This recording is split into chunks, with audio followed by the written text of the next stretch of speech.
Le Maroc est en Autriche, première escale à Vienne plus précisément pour participer à une réunion informelle restreinte préparatoire au 5e round de négociations selon un communiqué du ministère des Affaires étrangères et de la coopération. Les travaux ont débuté aujourd'hui et se poursuivront pendant 2 jours à l'invitation de Christopher Ross, l'envoyé personnel du secrétaire général de l'ONU en vue de trouver une solution définitive à ce conflit. La délégation marocaine est composée de messieurs Taïb Fessil Fihri, ministre des Affaires étrangères et de la coopération, Mohamed Yassine Mansouri, directeur général des études et de la documentation, et Mouad Ma'al-Ainin Ben Khalihenna Ma'al-Ainin, secrétaire général du Caucase. Cette réunion informelle restreinte se tient dans le cadre de la mise en œuvre de la résolution 1871 du Conseil de sécurité avec la participation de l'Algérie, du Maroc, de la Mauritanie et du Polisario, poursuit le communiqué des Affaires étrangères et de la coopération. Exceptionnel pour ce journal, donc la première escale, Vienne, les pourparlers informels sur le Sahara s'y déroulent. Ils étaient organisés près de Vienne en Autriche et qui ont pris fin hier soir. Les parties ont renouvelé leur détermination à poursuivre les négociations le plus tôt possible. La réunion s'est tenue dans le cadre de la mise en œuvre de la résolution 1871 du Conseil de sécurité avec la participation de l'Algérie, du Maroc, de la Mauritanie et du Polisario. Hassan Kouatli et Souad Anachet. Sur les berges du Danube d'Ornstein, dans cette localité de la banlieue viennoise, et 2 jours durant, les parties concernées par la question du Sahara ont tenu une réunion informelle sous les auspices du médiateur onusien pour le Sahara. Ces discussions ont eu lieu dans une atmosphère d'engagement sincère, de franchise et de respect mutuel. Les parties ont renouvelé leur détermination à poursuivre les négociations le plus tôt possible. Et l'envoyé personnel fixera la date et le lieu de la prochaine réunion en consultation avec les parties.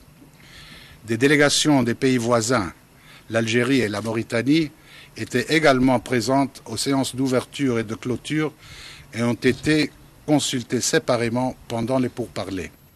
Une opportunité pour la délégation marocaine de poursuivre le travail de présentation de l'initiative marocaine d'autonomie dans sa philosophie globale, ses détails et ses dimensions juridiques liées au droit international. C'était une occasion pour la délégation marocaine de rappeler la finalité de l'initiative, la philosophie de l'initiative marocaine, l'effort qui a été fait par le Maroc pour mettre sur la table une proposition. Cette proposition, elle a été qualifiée de crédible et de sérieuse, mais elle est parfaitement conforme aux standards internationaux et à la légalité internationale. Et l'occasion de cette rencontre était une opportunité pour la délégation marocaine de poursuivre le travail de présentation de cette initiative dans sa philosophie générale, tout comme dans ses détails, et en particulier dans ses dimensions juridiques ou liées au droit international, et que cette initiative est de nature, si la volonté est partagée, pour trouver une solution qui permette enfin la fin des souffrances de nos frères qui sont installés sur le territoire algérien, les retrouvailles, et enfin pouvoir bâtir un Maghreb avec les 4 autres pays du Maghreb arabe. Alors que le Maroc s'inscrit dans une logique différente et novatrice à travers l'initiative d'autonomie, les autres parties restent attachées à une vision et des modalités opératoires aujourd'hui inapplicables.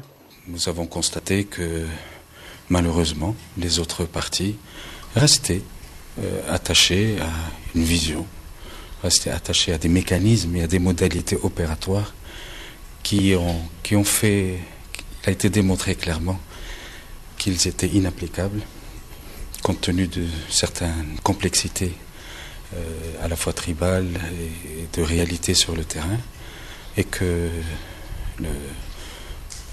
un référendum basé sur des options d'indépendance ou d'intégration que nous avons essayé d'organiser durant de longues années est aujourd'hui inapplicable, il n'est plus d'actualité, et nous devons donc nous inscrire dans une logique différente après ces tentatives pour trouver ce point de compromis. Et là, l'initiative marocaine est un point de compromis. Cette réunion informelle restreinte s'est déroulée dans le cadre de la mise en œuvre de la résolution 1871 du Conseil de sécurité de l'ONU avec la participation de délégations de l'Algérie, du Maroc, de la Mauritanie et du Polisario.